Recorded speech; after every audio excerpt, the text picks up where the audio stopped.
All right. Welcome, welcome. I'm Annmarie Kelly, and I'm here today with Tricia Springstubb. Hello, Tricia. Hey, Annmarie. Tricia and I have met a couple times here on the book scene in Cleveland, but most recently we were both involved in a storytelling event. Gosh, was that just last week for Cleveland Public Library? Um, I think it was a week ago today. Yes, Yeah. exactly. Yeah, it does feel longer than that. And I loved your story. You told a story about working in libraries and the kinds of questions Mhm. that are asked of you. And I have always naively assumed that if I worked in a library, all of the questions would be books. Can you help me Yeah. find X book? Can you help me find Y book? Have you read Z Mhm. book? And certainly some of the people asked you those questions, but can you remember some of the other questions you included in that story? Um, One of my favorites was, well, I was trying to talk about how librarians are seen as, fonts of all knowledge by children anyway, and how thrilling but also humbling that is. And one of my favorite questions, well, two of my favorites were, where are the books that have magic spells that actually work? Love that. And then another time I was asked to give somebody a book that had actual kids are into facts, actual photos of dinosaurs. So those Love were two it. times they didn't maybe come Love through. it. Yeah. Well, it Yeah. made me think, so we're here to talk about joys. You're a children's author, but it also just made me think about the profound place libraries hold in our Oh community, that gosh. Yeah. people are Yeah. asking for bus schedules. They're asking for, where are the Mhm. books for when your mom and dad are splitting up? So they're asking for Right. Right. counseling. They're asking for, where are the books for when you feel lonely? I just there were so Mhm. many Mhm. beautiful questions, and it made me think about the important place of libraries, which bring me joy, and your story brought me Yeah. joy, and so we're here to Oh, talk thank about you. Thank joy. you. So what's bringing you joy lately, Tricia Springstubb? Well, I love thinking about this. Thank you, because when we decided to do this, I had a couple of days to just walk around thinking about what's giving me joy, and that was a lovely way to go through my days. Um, and one thing is, I'm sure everybody's feeling this now after especially here in Cleveland, we had this like incredibly brutal winter, but now things are popping up and growing and blooming and turning green, and so I have a perennial garden here, and I'm a kind of haphazard gardener, but I love my garden. And I was out there the other day, and I was like, "What is this?" And I had planted several years ago a perennial called sea holly, um, and when I got it, it was blooming, and it's just this incredibly prickly, unusual plant. It's got gray-green leaves and blue-violet flowers that are kind of thistle-like, and I was just in love with it. So I planted it, and the next year it came up and bleh, just like a little stalk and a couple of flowers. And the next year, bleh. And I was like, okay. And I usually have this no free lunch policy in my garden. Like if you're not giving me what I want, I get out. But I decided to just leave it and let it go. And then this year I'm out there and it's like this big and it's got 5 big buds on it. And there's no rhyme or reason to me why this happened. And I just love that, nature and plants have preferences and minds of their own. They're totally oblivious to what I want. I also have some daisies, and I had planted them in the garden. And then the next year they came up in the lawn. And so I dug them up and I put them back in the garden and they're back in the lawn. So clearly, these daisies don't want to be a garden; they want to be a meadow. Oh, So, I love that. so you do have to think about, you know, even things that we think we've domesticated and have some control over. Everything that's alive, it has this streak of wildness in it, um, and that really pleases me. Even though I can't mow my lawn now because it's full of daisies, but Oh my gosh, I love that. The world is full of wild, wandering daisies. That's yeah. beautiful. I'm a lackluster gardener, so I like that you have a no free lunch policy. Usually, I'm happy if anything grows at all. A friend of mine gave me irises during the pandemic, so she actually mailed me I don't think they're bulbs, I think they're rhizomes, but The she rhizomes, mailed right. me those, and Mhm, I mhm. put them in my garden. I had irises and peonies, and of course, the first year with the rhizome, you don't get any flowers usually, you just get, like, Uh-huh. the sprout, and then the next year, I sort of forgot about them, and then I didn't weed, and I've managed to kill off some of them, and usually you can't, they're very but this year I grew, again, 1 purple iris, and usually Oh, irises multiply, but I just my 1 purple iris brought me so much joy. well, that's the title of your next essay or poem. There you go, One 1. purple iris. Yeah, and yours is That's like, Wild Wandering Daisy. yeah, and that, what's that, there's that Emily Dickinson poem about, to make a prairie, all it takes is one Yes. clover and a Yes, I bee or and a reverie or something like that. Mhm. So anyway, yeah, yeah, that's Oh, nice. that That's brings me lovely. so much Yeah, joy. Yes, it was a rough winter here in Cleveland, so the idea that we yeah, brutal. survived it Yeah. and the crocuses came up and they led to the daffodils, which led to the tulips, which are now leading to the irises and Mhm, peonies. I love the mhm, mhm. steady predictability of the way that our trees, even after a difficult winter, the I trees and know. flowers still bloom. They're That so does bring me faithful. joy. Yeah. Yeah. What else is bringing you joy? Um, well, speaking of wild things, I've been having a lot of conversations about life with my 5-year-old grandson.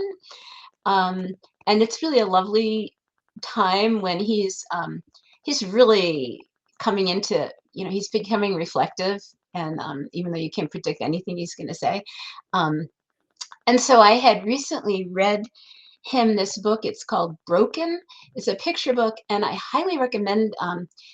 The author and illustrator is X, just X period Fang, um, and she also wrote a picture book called We Are Definitely Human. Um, and they're just amazing books. And this one, Broken, there's a little girl May, and she accidentally breaks her grandmother's favorite coffee mug, and the grandmother finds it broken and blames it on the cat. And and May like lets that ride.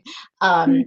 And so as the book goes on, um, the cat is giving her fierce, like, accusatory looks, but it's May's conscience gets to work, and she starts thinking about, what she did, and then she thinks, but if I tell her grandmother, she might be so angry at me and she might not want to, like me anymore. And so all this inner turmoil builds up. And yet it's done in a picture book. So it sounds abstract, but like you really see this turmoil inside of May, until finally it literally it bursts out of her and she confesses.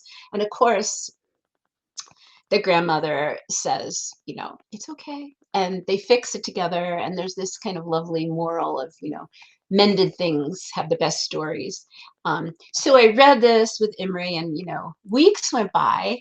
Um, and we were talking, his big sister was talking about some friend of hers who had a problem, and she was keeping it inside and she wasn't talking about it. And Imre bursts out, that's just like May and Broken. I was like, "Oh my god."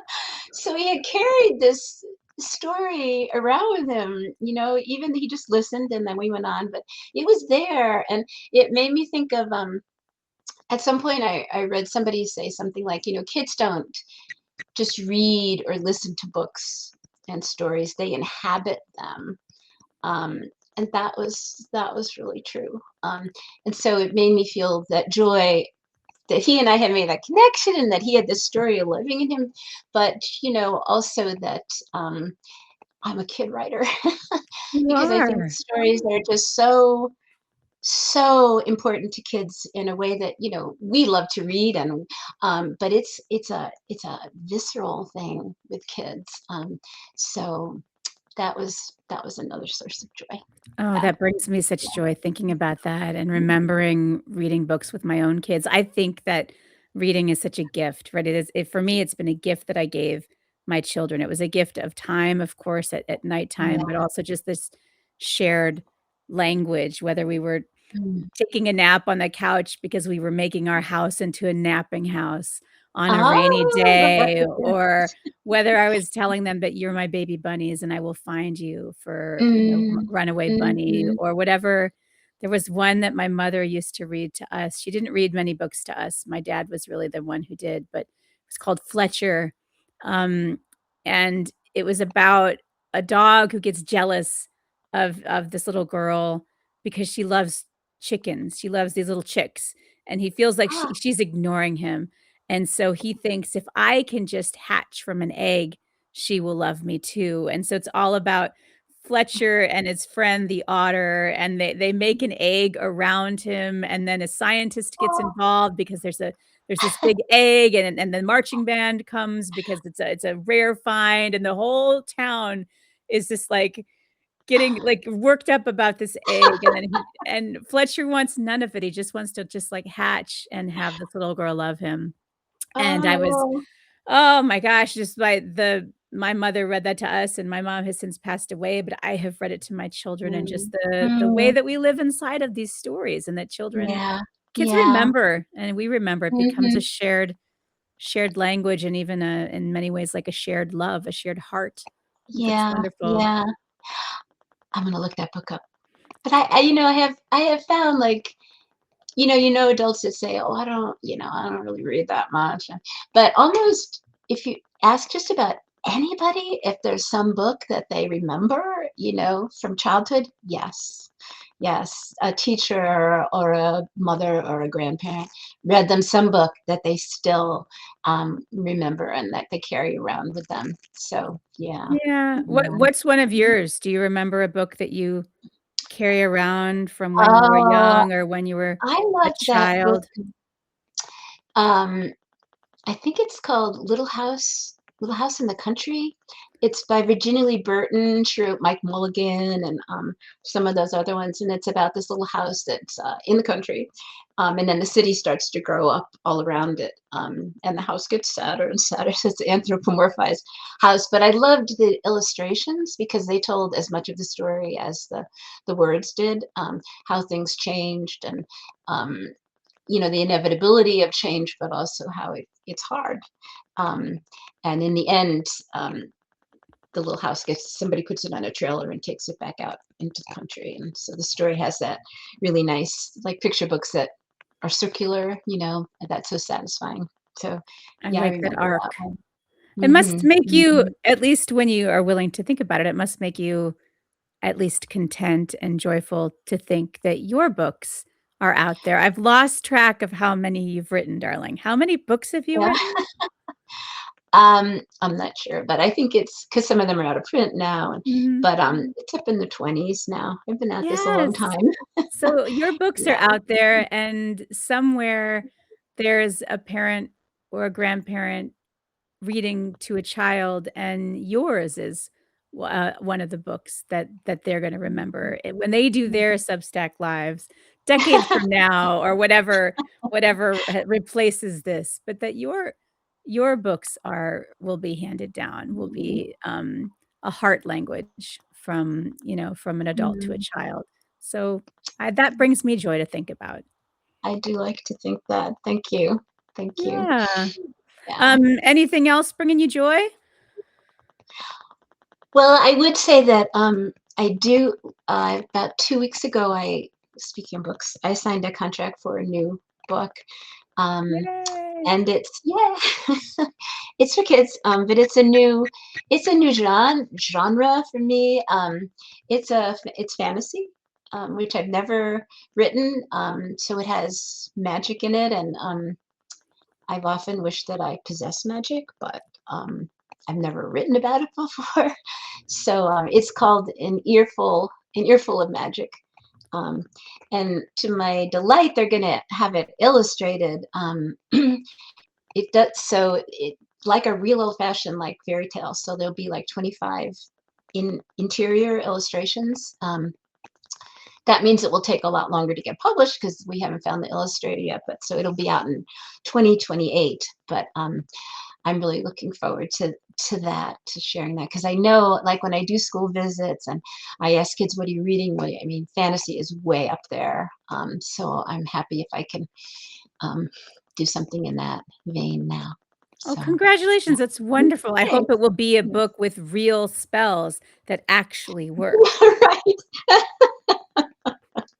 There's a sorcerer who's kind of lost a lot of his magic, but he's ready to pass it on to somebody else. So yeah, Oh, that's yeah. beautiful. So And I know you said that you wish that you had magic, but I do think that as a writer who goes into schools, because you and I think our social media friends somewhere, but I'm always seeing yeah, pictures of you and many, many school visits. So I do think you have yeah. magic. You're the Mary Poppins who floats in on the wind and is practically perfect in every way. And Oh, you show I them wish, these but yeah. books. And so I love that there'll be another one with real live Thank magic you. coming soon. That's Thank you. great.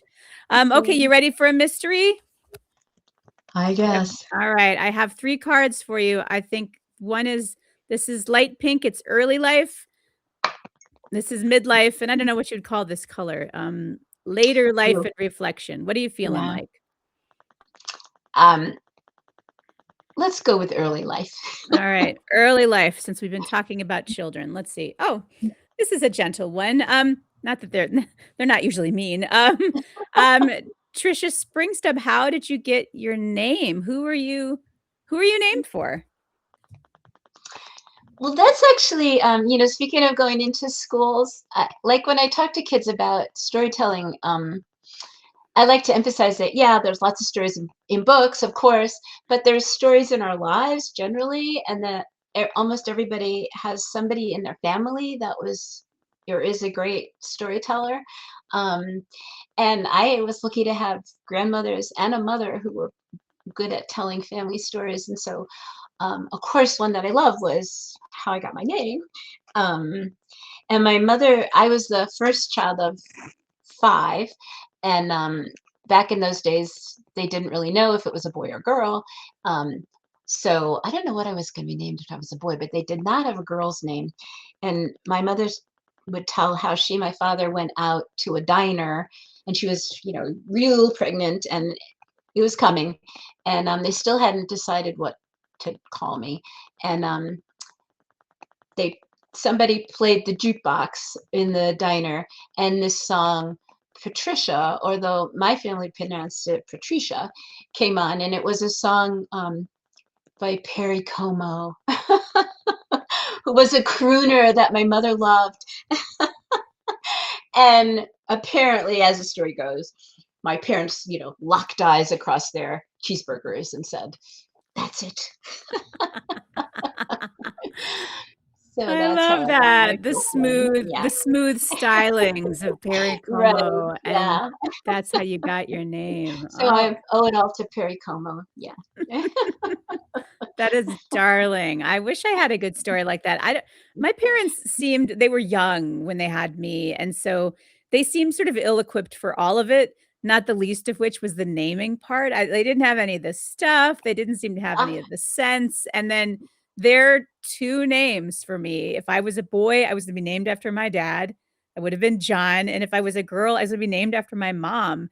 And her name was Annmarie Scarpetti. So she oh, had this that's great.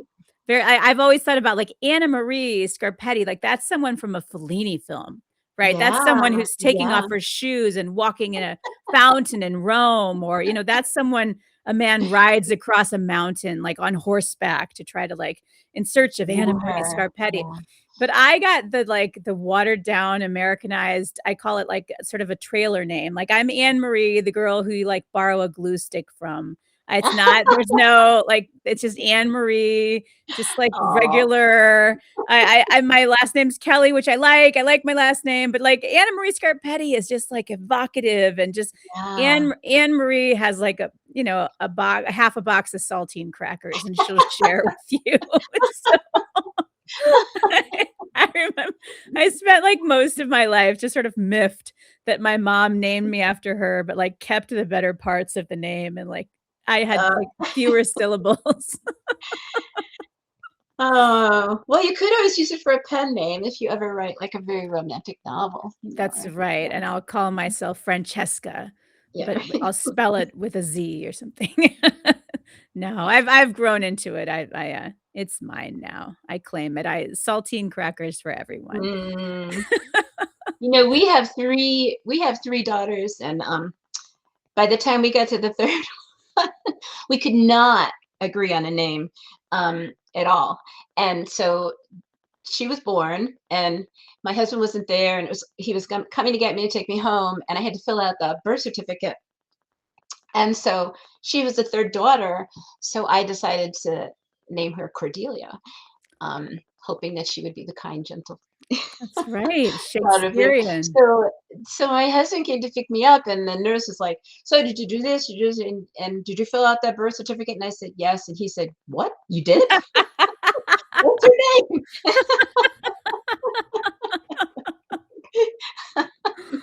Oh, that's So I got to name her. fantastic. You sure did. That's fantastic. Oh, well, Tricia Springstubb, thanks for coming through and doing Joys and Oh, Mysteries with me and for the great and magical gift of your storytelling and just for being a woman out there in the world wow. whose magic we get to know. Appreciate you. Well, it's a little bit of magic that we reconnected in the bathroom I of a know, library that's benefit. So yes. my kids are always like, "Why are you talking to people in the bathroom, mom? That's so cringe." What can I Yeah. say? My other granddaughter said to me the other day, "So do you like everybody?" I was Mhm. like, "Almost." But anyway, that was lovely, and your piece that you read, was such a perfect distillation of I mean, that's the age that I often write for, 5th grade, 12th, 6th grade kids, and so, I loved you got that just right. Spot Thank on. It you. was great. It was I great. appreciate that. Well, So thanks so much maybe for coming through, and I'm yeah, sure I'll see you again okay. out there Okay, in the world. Keep looking for the joy, and thanks everyone okay, for stopping through. Wishing everyone joy and a little bit of mystery. Be well. Bye-bye. okay. Bye-bye.